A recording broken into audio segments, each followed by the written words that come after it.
Warning. The following may contain concepts, ideas, and/or reflections unique in nature and not yet approved by government and/or corporate entities. This content is for entertainment purposes only and is not intended to stimulate further reflection or to perpetuate additional discourse beyond the scope already outlined by institutional curriculum. Hello. All right. So, I guess it's Wednesday today, and I usually follows Tuesday. Yeah, I got it.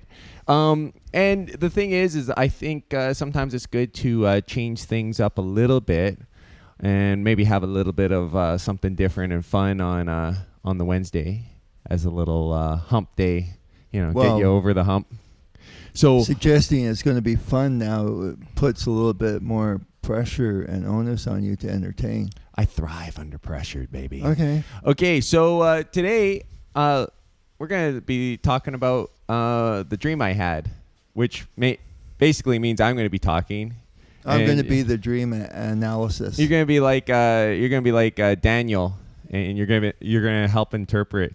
Okay. What does that mean? So yeah, let's cue the intro and then we'll get into it.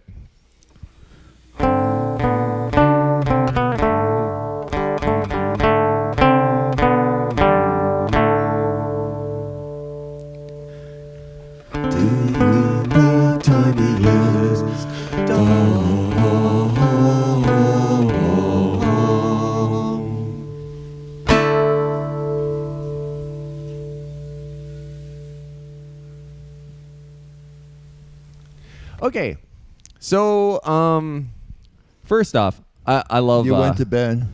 Yeah. How did you guess? It all began with being horizontal.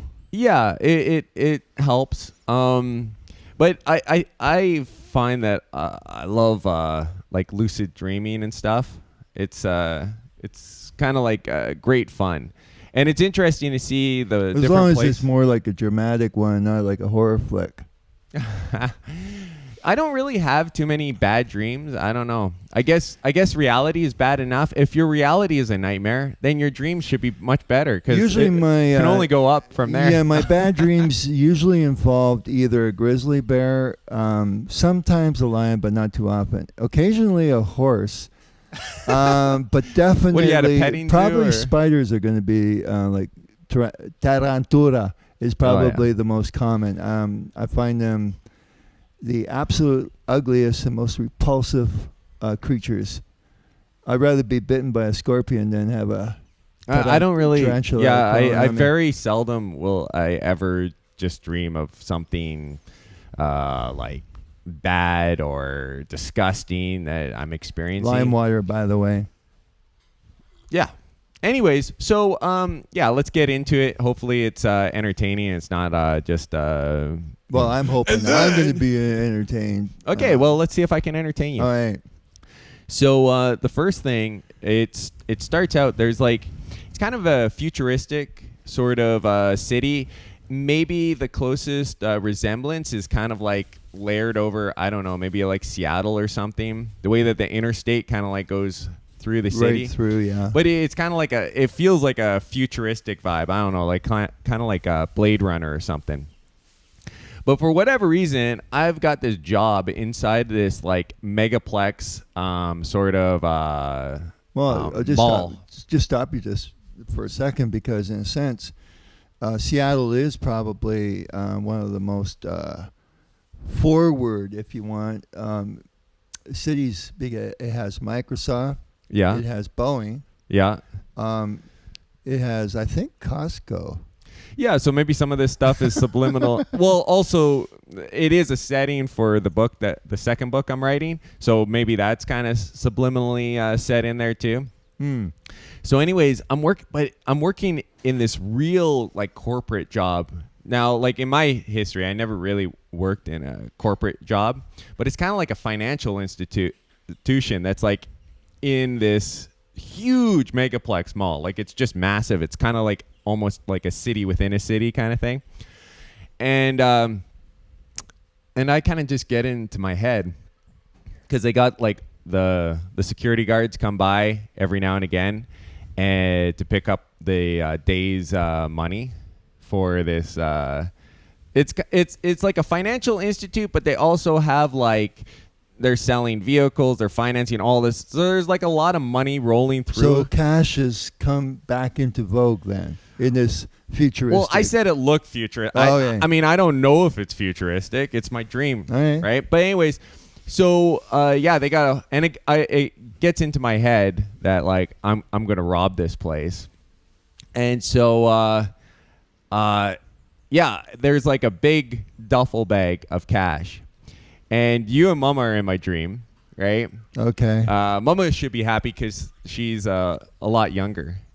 Oh. And I'm a lot. full. Like she's got kind of like long blonde hair, and Continue. you're kind of, I don't know, you were kind of basically the same, but Mama was younger. And you guys are gonna help me. So the plan is that I steal the duffel bag. I make a run for it, and then I pass off the bag, like in the middle of the mall, in the midst of all these people and everything. I hand off the bag. They know me because I'm an employee at this place, so they're looking for me, right? So everybody's chasing me, but you have got the bag now, and you're gonna just make out with Go the money. along, Mama. Yeah. So I escape and I start going into because there's this like labyrinthal underground area in this mall, and it's kind of like that scene in Demolition Man, where those people kind of are living like underneath. But like all of that is kind of like underneath this mall where people are like basically that's where they live, and they have like all these kind of different food stalls, and people are basically going about their lives existing as rato.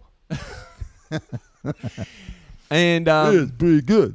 I mean, Anyways, didn't mean I to. don't want to get like off track or anything, but so yeah, but we end up meeting up in the bowels of, and there's like multiple levels to this place, right? Of course, there would be. And makes it more interesting. But because it's like a labyrinth, we start getting lost. We can't find our way back to the surface. Nobody wants to carry the duffel bag. It's getting heavy.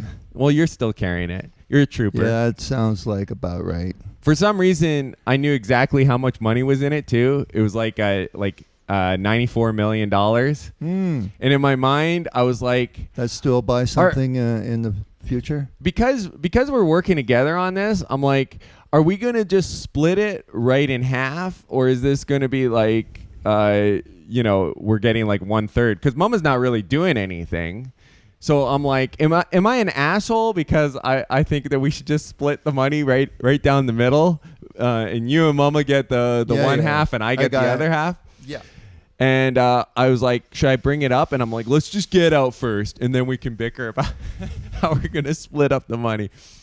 So we end up going up the we end up finding this. It's like this one little restaurant that has a bunch of weird, different mystery meats and just a weird kind of deli thing. Oh, that kind of reminds me. There is that place in Seattle where you can get all this different types of, we call it dried meat.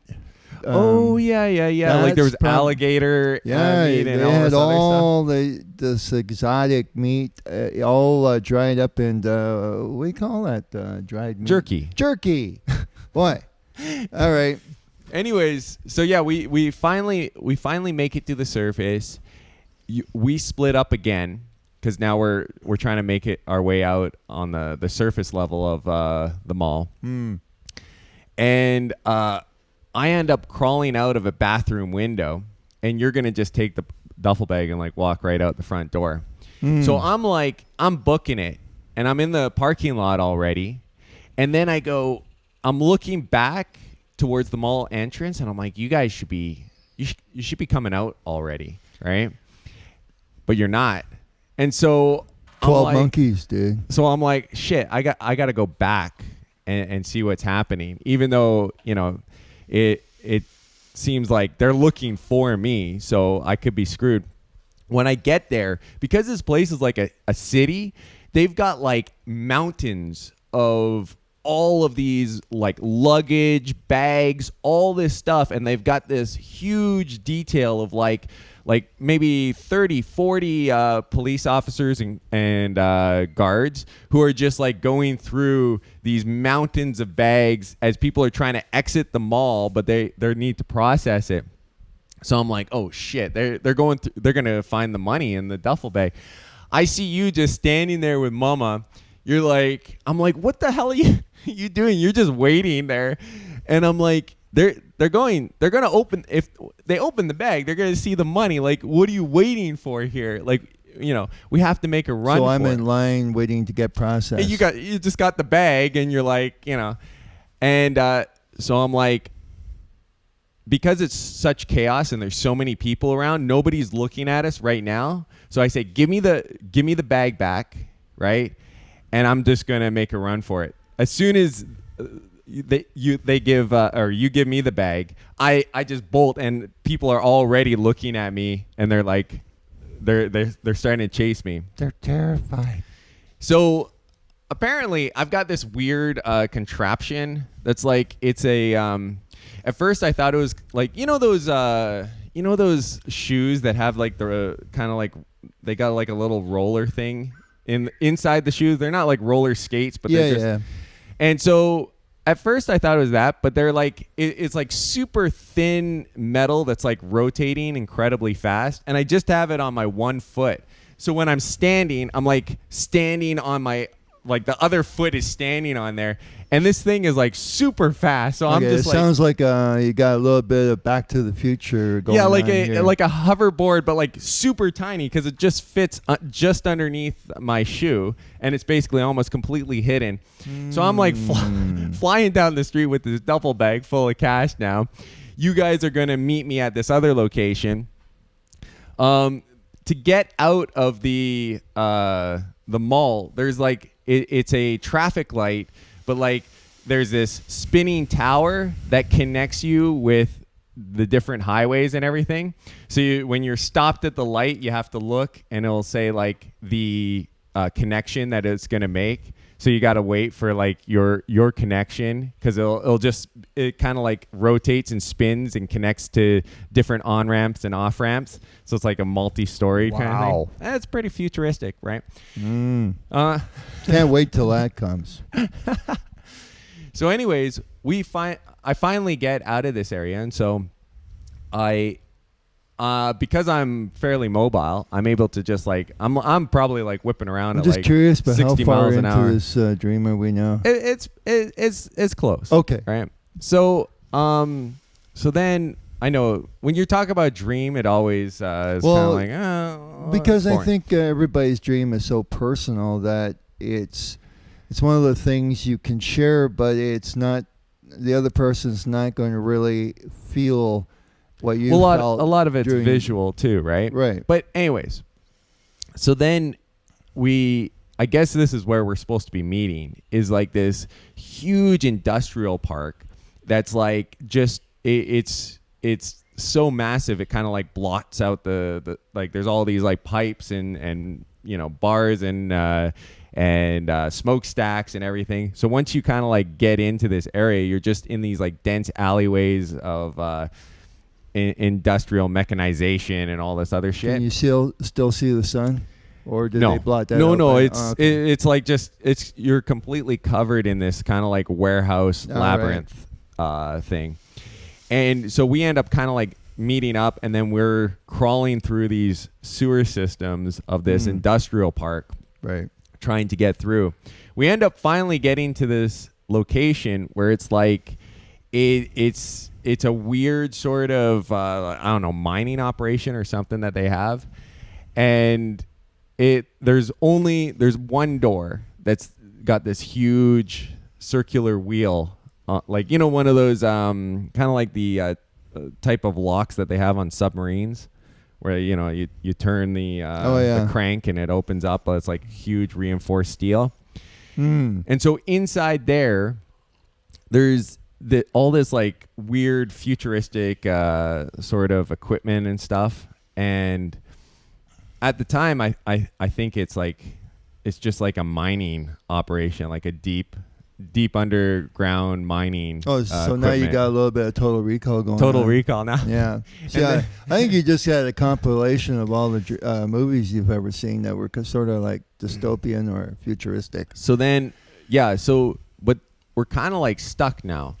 There's no way forward, and we're just, so we're kind of like recuperating, and we're like, well, let's just, because it's been almost like a full day, let's just sleep here and, try to work our way out in the morning. But while we're sitting there, a guy walks in who is a representative of the bank that we just robbed, or the financial institution. How coincidental is that? Somehow in all this labyrinth, he tracked us there. Or maybe you had a chip somewhere embedded in you that he was able to trace you. Probably. Okay. And he's like, you guys got nowhere to go. We're waiting. We'll wait. We'll give you a few moments. Let us decide that. We'll wait a few moments, and but we're expecting you guys to come out and hand over the money and turn yourselves in. And so it's we're only paper. So we're really So we're really kind of now frantic, and I start playing around. So he leaves. Now, gives I'm us just a moment. Was this Benjamin's, or did you actually have a look at it? Was this U.S. money? Or I think it was U.S. money, actually. Well, this is supposed to occur in Seattle. Well, yeah. I guess you need continuity. You must have got a green card somehow. Yeah. Well, I guess so. Yeah. Or it was futuristic, so there was no no borders anymore. Okay. So Canada. We were already the 51st state. So yeah. Cool. And yeah. And so so I start playing around with this like mining equipment. It's like this super long kind of almost like looks like a ray gun, and the back panel has all these like weird markings and electronics on it. And you put that up to the guy's chest and say, "Hey, I just want to see what this will do." He's outside now because he's waiting, patiently waiting. He's like, Sounds we got like a good boss, though. I mean, patience and all that. Yeah, I mean, he could have just shot us, yeah. Like, so he's just like, "We got you. You're gonna have to turn yourself in." And and so everybody talks like Trump now. In this dystopian. Yeah. Well, we didn't say it was. You didn't say it was dystopian, just futuristic quasi. Okay, go ahead. And so I end up cracking the electronics. So it's a dream because I'm able to like hack into this mysterious machine, and I fire it up.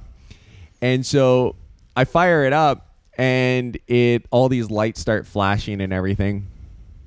And I noticed that it's lit this like beyond where this kind of like almost ray gun sort of drilling apparatus is. There's a crevice that goes crevasse. So I crawl through it, and outside is, on the other side of it, is just like open air, sun shining. And there's this huge, it's like at the very, very, very top of this massive kind of precipice with a bunch of like, kind of like a black stone, but it's got this weird sort of algae, that like a purplish, pinkish algae that's growing on it. So it really doesn't look like real stone. Well, just doesn't look like it's terrestrial. Like it doesn't look like it's on Earth. It's this massive crater that like just spans as far as the eye can see, maybe 50 miles wide or something. Like this massive crater with these really steep banks, and then at the bottom it's kind of like almost a white sand with these thin, not very deep pools of water. But it all looks kind of like, because it's sunny and we were just in this like dank, dark area. It's our freedom, right? That's what we're gonna get out. And so now it's kind of like Logan's Run.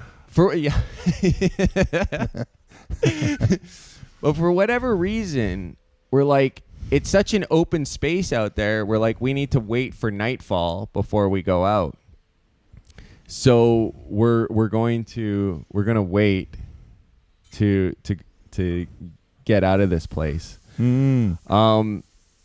There's a scene where basically we come back in, we find out that Mama's got all these scratches from like crawling in these through the sewer systems and everything on her back, and so we're going to like tend to it, but we can't see anything, so we all three of us go out to this cliffside, but we're all like really close to the cliff, and we're like, you know, I don't like cliffs. You know how Mama is, where she like is not very stable on her feet, and like we're like, get back from this like cliffside. Yeah. She's gonna like fall down. So we're using the light in there to like take care of her injuries. So you were feeling sort of apprehensive concerning your mother. And then we go back in, and because we're gonna wait for nightfall. And we're getting hungry, and I find this area that's got all these. It's like it has a sign that says, you know, return the tokens when you're done at the cafeteria area. So I'm like, cafeteria area? What's? And so yeah, there turns out to be a cafeteria. There's a bunch of like fruits and vegetables in this like almost like a tiny little grocery store area, and there's like these bouquets of. Okay, so obviously you were hungry. You had a light. Meal last night. Well, apparently I needed more fruit because everything was fruit basically. Vitamin except C, for there was these like off to the side. There was kind of like these little pools where they had these bouquets of flowers that were just sitting there. But then when I looked closer, they were kind of like moving, and they were like crabs. That were the crab. The bottom of the bouquet was a crab, and the bouquet of flowers was like growing out the back of the bouquet. And so, how'd you feel about that crab? Were you going to eat him, or he was moving towards us? I wasn't sure if the stem of the flowers were actually like if they would taste like crab or not, because the very top of them looked just like orchids and roses and daffodils and stuff. No, are but we like the shaft over 89? We're almost done. Okay. And then so I don't get anything to eat there, but I go into like a little bit further, and there's actually people there. There's like these underdwelling folk that basically came up above. Well, that I guess work in this sort of underground mining they come sort up of to look at the establishment. stars because it's kind of dreamy and it's romantic. This is where they have their interludes with their women folk. They have to come out to the surface. It's sort of like the rituals that baby turtles go through and laying their eggs on the seashore at night. So basically, that's where I wake up. Oh yeah, I know it doesn't have enough like is enough. a great conclusive ending or anything, but there's a hell of a lot of visuals in this thing, and this is probably the reason why I don't really do much pot or drugs or anything like this. Is I think from this you can see I've already got a pretty vivid imagination. I don't really need something to send me over the edge. Yeah, I mean, this is without even apple juice. Right. Imagine what the dream would be like with apple juice. I mean, I'm already hovering on this like little skateboard thing, doing like 60 miles an hour, being chased by these futuristic mall cops, and just robbed a financial institution for $94 million, and we're finding these subterrestrial folk that are working in these mining operations that might be portals to other planets or something. And that was probably like, what's crazy is I think that was only like an hour maybe, because I woke up at like 1:30, maybe 2, and then I was like listening to Don Quixote on audiobook for probably an hour, And then I woke up at like 5. I take it you were listening to the English version. Yeah. Yeah. So it was only, because I want to kind of get context for when I try reading it, the physical Spanish copy version. I have. Right. But the point is that it was a pretty like short amount of time where it was just crammed with all of this events and stuff happening. Yeah. And your mind needed to unload and unwind and. Well, I don't know if other people, like I've heard other people's like dreams, and a lot of times it just seems like, like a moment or something like this. But sometimes I'll have these little like snippets, these little moments, little scenes, and sometimes it's like this huge long format dream that just keeps on going. Well, story.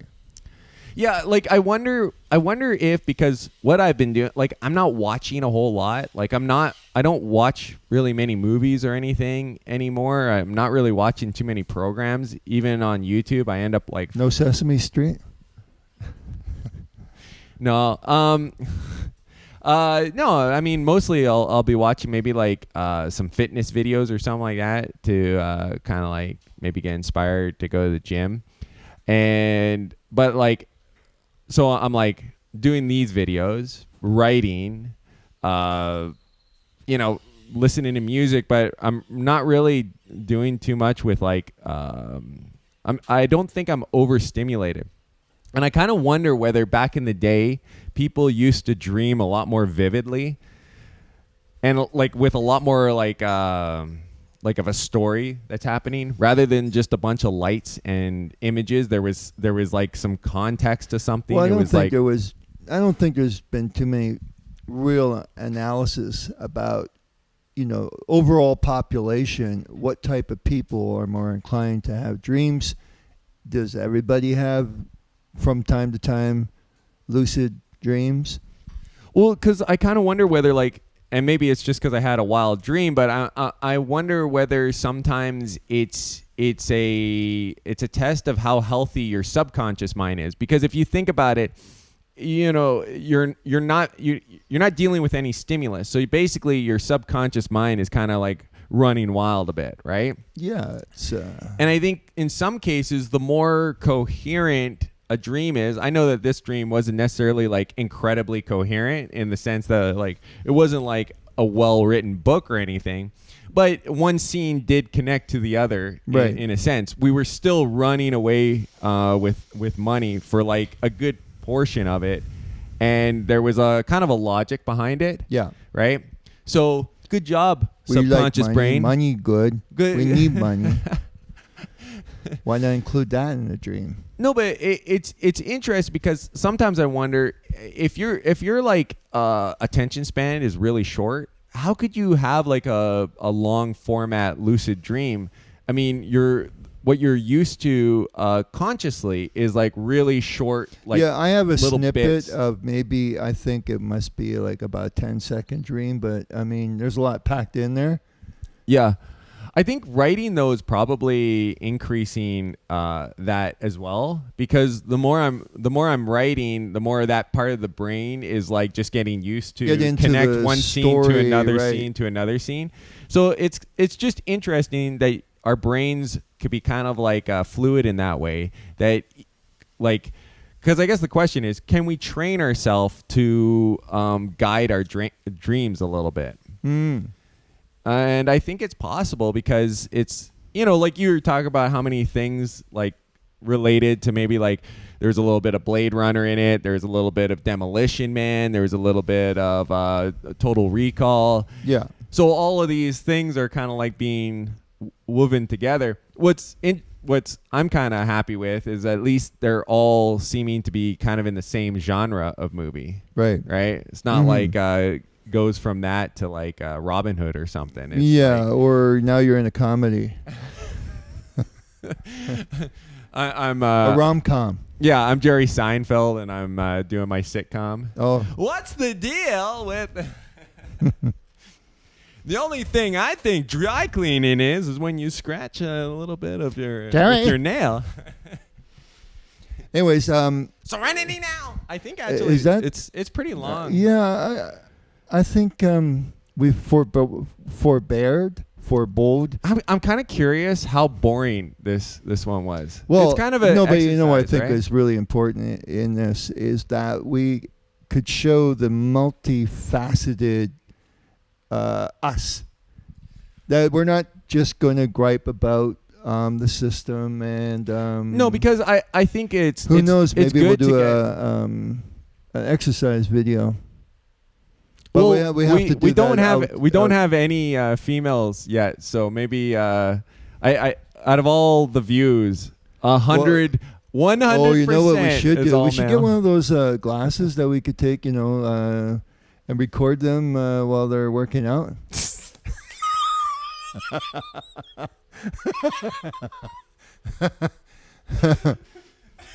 Well, no, I don't like. I actually don't like it when these women will bring their phone, like the one yesterday. Yeah. And she sets up a tripod where I could see that if she's got any kind of wide angle shot, she's going to catch me in what I'm doing. And so you kind of like just say you kind of see your head. Yeah, and then she'll probably zoom in. I glance over back at her while I'm doing my dips. And no, I Gotcha, bastard. No, yeah, you're looking at me, aren't you? And I just don't think it's right to. It's one thing if you're going to just take a selfie of yourself, but when you're sort of like including other people, it's a bit of an invasion of privacy, I think. Oh yeah, I mean, yeah, it's different if she came up and asked me, "Hey, do you mind if you're included in my little video here?" And I'd probably go, "No." But how do you want me to pose? Anyways, we were speaking of Jim. We want to get this process so we can get it out there and yeah, self-improvement and all that, and being better people today than we were yesterday, if that's possible. I don't know if that's even possible. It's gonna be tough, man, but we're gonna try. Yeah. And no, I mean, hey, we want to try something a little bit different, and I mean, it's within our wheelhouse. We've got that's for sure. No, but like I've got a lot of different stuff, but I don't want everything to be just like dead serious, because sometimes man. No, but I just think it's good to show, like it's also good for your own like mental health, not to be like stuck in a death loop of like, I'm going to talk about politics every day. Oh, democracy doesn't work. Like, and eventually you got to go, hey, look it. You accept the truth. You know the truth. You don't need to like keep on like harping on it like it's like nonstop. St. Paul said, whatsoever things are lovely, whatsoever things are virtuous, or something like that. Yeah, we're bending that rule. But the point is that I think that we're only human, and we are in this world, and so we are going to be tempted to be distracted. If there's something, if there's something new and novel, I think it's worth discussing. But just repeating the same things, I don't like that. I don't want to do that. No, because you become a one-trick pony then. If you're going to say, well, gee, Alex Jones had a really good, successful career because he was kind of like patterning himself after Rush Limbaugh, except he had conspiracy theories in his belt. And so then you're going to have all these little proteges emanating out from Alex Jones, and they're all going to want to be, some of them are going to just wear a perpetual beanie on their head. Just going back to the dream before we end it, because that's kind of how we started. I do think it's interesting about dreams, just because the window to the soul. Well, no, but one of the things is that we can lie to ourselves a lot, right? We can convince ourselves, like our conscious mind can tell ourselves all kinds of things.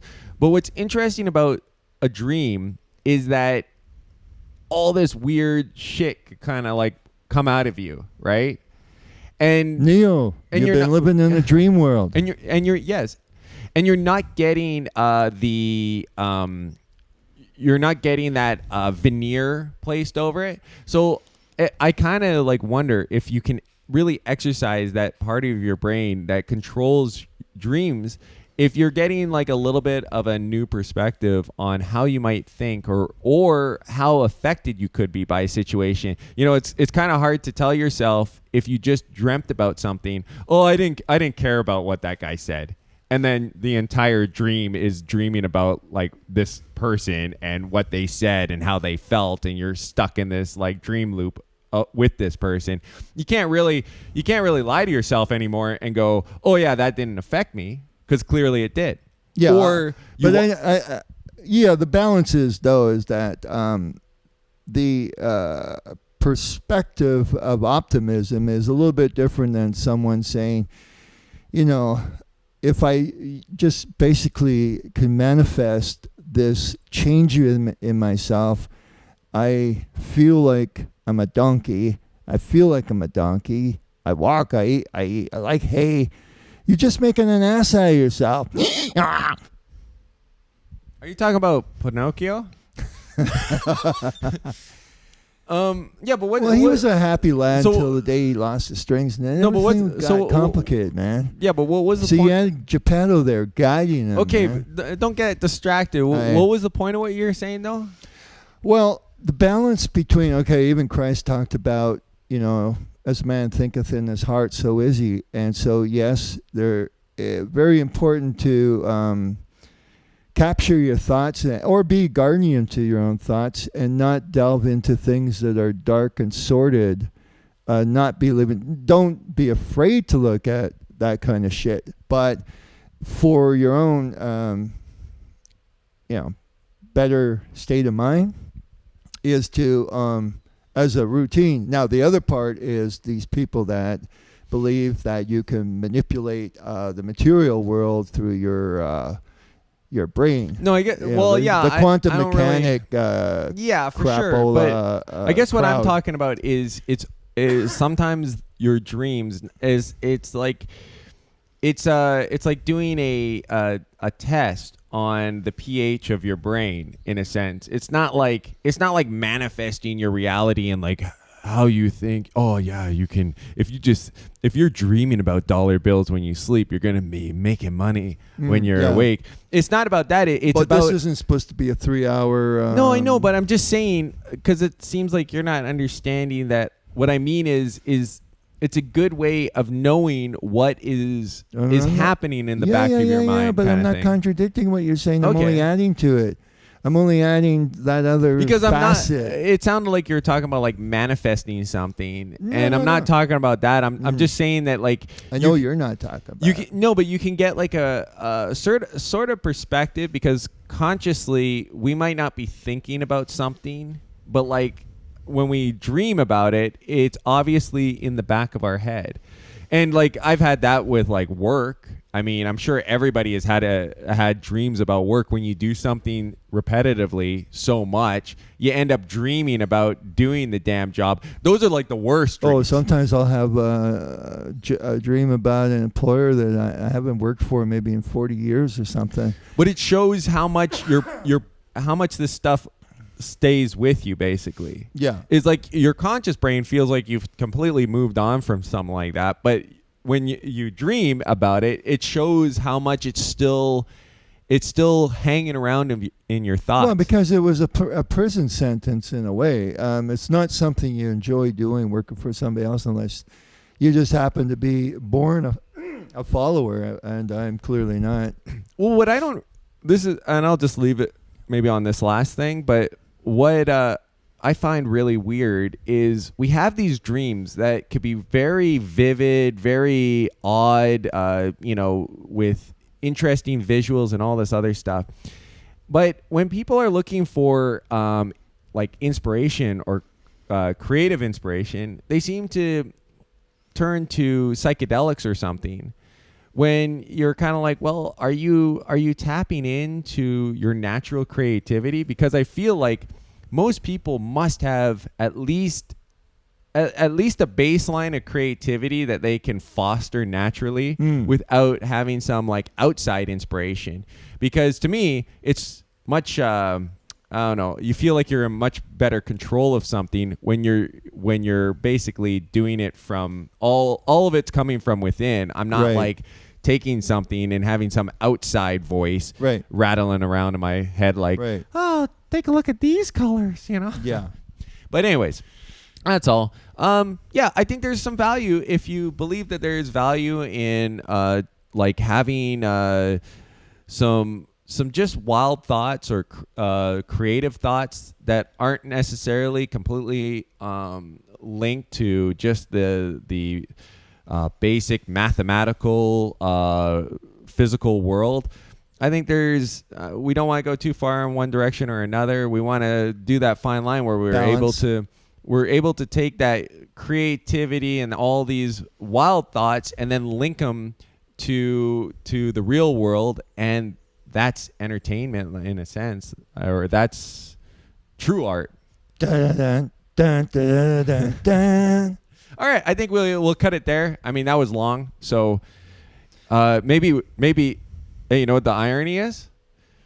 Maybe this video is going to be so boring that it's going to cause people to fall asleep and dream. Wow. Yeah, the loop connects. All right, guys. See you guys later. We'll talk to you tomorrow. Y'all come back down here.